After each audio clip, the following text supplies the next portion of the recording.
오늘 할 이야기는 응급실 뺑뺑이에 대한 생각이다. 요즘 뉴스를 보면 응급실 뺑뺑이에 대한 이야기가 많이 나온다. 그리고 간호사의 파업으로 인해 응급실의 상황이 더 악화하지 않느냐는 우려 섞인 이야기도 나오고 있다. 이런 이야기는 예전부터 나오고 있었다.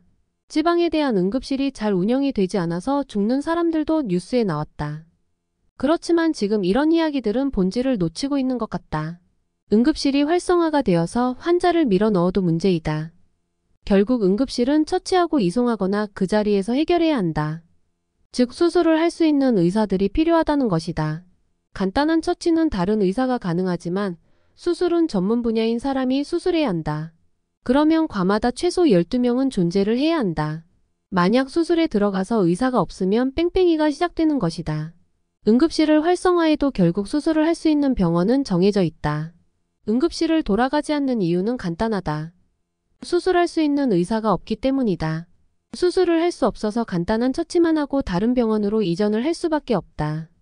거기에는 시설적 인프라도 문제지만 결국 사람이 없어서 불가능하다.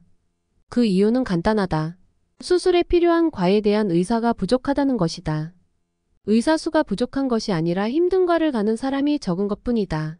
물론 의사 수가 부족할 수도 있습니다.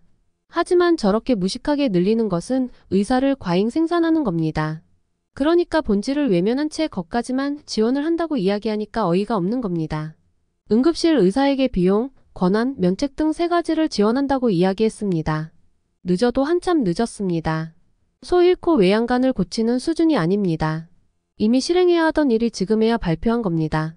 그냥 멀쩡한 외양간을 일부러 부수고 다시 짓는 수준입니다. 이거에 대한 잘못은 전 정부에서도 이야기가 나왔습니다. 그리고 이번 정부에도 나왔습니다. 그럼에도 이제야 발표한 것이 답답합니다. 잘못으로 따지면 전 정부의 잘못이 큽니다. 그리고 사진만 찍고 가는 국회의원 고위직 공무원들도 잘못되었습니다. 모두가 만든 잘못입니다. 이미 골물대로 골문 것이 터진 것입니다. 그리고 정부의 뻘짓으로 그 상처에 칼을 찔러 넣은 것입니다. 우리나라의 의료가 어떻게 될지 참 걱정됩니다. 이상 자유로운 이야기였습니다.